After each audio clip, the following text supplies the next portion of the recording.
बीरबल बहुत नेक दिल इंसान थे।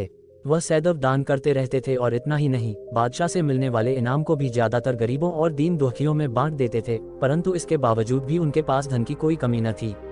दान देने के साथ साथ बीरबल इस बात से भी चौकन्ने रहते थे कि कपटी व्यक्ति उन्हें अपनी दीनता दिखाकर ठग न लें। ऐसे ही अकबर बादशाह ने दरबारियों के साथ मिलकर एक योजना बनाई कि देखें कि सच्चे दीन दुखियों की पहचान बीरबल को हो पाती है या नहीं। बादशाह ने अपने एक सैनिक को वेश बदलवाकर दीनहीन अवस्था में बीरबल के पास भेजा कि अगर वह आर्थिक सहायता के रूप में बीरबल से कुछ ले आएगा तो अकबर की ओर से उसे इनाम मिलेगा। एक दिन जब बीरबल पूजा पाठ करके मंदिर से आ रहे थे तो भेष बदले हुए सैनिक ने बीरबल के सामने आकर कहा, हुजूर दीवान, मैं और मेरे 8 छोटे बच्चे हैं जो 8 दिनों से भूखे हैं। भगवान का कहना है कि भूखों को खाना खिलाना बहुत पुण्य का कार्य है। मुझे आशा है कि आप मुझे कुछ दान देकर अवश्य ही पुण्य कमाएंगे। बीरबल ने उस आदमी को सिर से पांव तक देखा और एक क्षण में ही पहचान लिया कि वह ऐसा नहीं है जैसा वह दिखावा कर रहा है। बीरबल मन ही मन मुस्कुराए और बिना कुछ बोले ही उस रास्ते पर चल पड़े जहां से होकर एक नदी पार करनी पड़ती थी। वह व्यक्ति भी बीरबल के पीछे पीछे चलता रहा। बीरबल ने नदी पार करने के लिए जूती उतारकर हाथ में ले ली। उस व्यक्ति ने भी अपने पैर की फटी पुरानी जूती हाथ में लेने का प्रयास किया। बीरबल नदी पार कर कंकरीले मार्ग आते ही 2-4 कदम चलने के बाद ही जूती पहन लेता।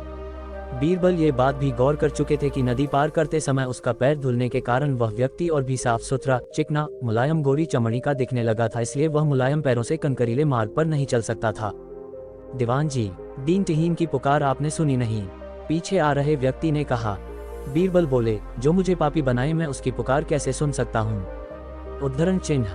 क्या कहा? क्या आप मेरी सहायता करके पापी बन जाएंगे? हाँ, वह इसलिए कि शास्त्रों में लिखा है कि बच्चे का जन्म होने से पहले ही भगवान उसके भोजन का प्रबंध करते हुए उसकी माँ के स्तनों में दूध दे देता है, उसके लिए भोजन की व्यवस्था भी कर देता है। ये भी कहा जाता है कि भगवान इंसान को भूखा उठाता है पर भूखा सुलाता नहीं है। इन सब बातों के बाद भी तुम अपने आप को 8 दिन से भूखा कह रहे हो। इन सब स्थितियों को देखते हुए यही समझना चाहिए कि भगवान तुमसे रुष्ट हैं और वह तुम्हें और तुम्हारे परिवार को भूखा रखना चाहते हैं, लेकिन मैं उसका सेवक हूँ। अगर मैं तुम्हारा पेट भर दूं तो ईश्वर मुझ पर रुष्ट होगा ही।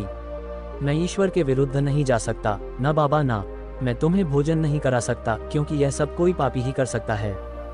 बीरबल का ये जवाब सुनकर वह चला गया। उसने इस बात की बादशाह और दरबारियों को सूचना दी। बादशाह अब ये समझ गए कि बीरबल ने उसकी चालाकी पकड़ ली है। अगले दिन बादशाह ने बीरबल से पूछा, बीरबल तुम्हारे धर्म कर्म की बड़ी चर्चा है पर तुमने कल एक भूखे को निराश ही लौटा दिया, क्यों? आलमपना, मैंने किसी भूखे को नहीं बल्कि एक ढोंगी को लौटा दिया था और मैं ये बात भी जान गया हूँ कि वह ढोंगी आपके कहने पर मुझे बेवकूफ़ बनाने आया था। अकबर ने कहा, बीरबल, तुमने कैसे जाना कि यह वाकई भूखा न होकर ढोंगी है? उसके पैरों और पैरों की चप्पल देखकर ये सच है कि उसने अच्छा भेष बनाया था, मगर उसके पैरों की चप्पल कीमती थी। बीरबल ने आगे कहा, माना कि चप्पल उसे भीख में मिल सकती थी पर उसके कोमल मुलायम पैर तो भीख में नहीं मिले थे, इसलिए कंक की गढ़न सहन न कर सके। इतना कहकर बीरबल ने बताया कि किस प्रकार उसने उस मनुष्य की परीक्षा लेकर जान लिया कि उसे नंगे पैर चलने की भी आदत नहीं, वह दरिद्र नहीं बल्कि किसी अच्छे कुल का खाता कमाता पुरुष है। बादशाह बोले, क्यों न हो, वह मेरा खास सैनिक है। फिर बहुत प्रसन्न होकर बोले, सचमुच बीरबल, माँ दौलत तुमसे बहुत खुश हुए। तुम्हें धोखा देना आसान काम नहीं है। बादशाह के साथ साजिश में शामिल हुए सभी दरबारियों के चेहरे बुझ गए।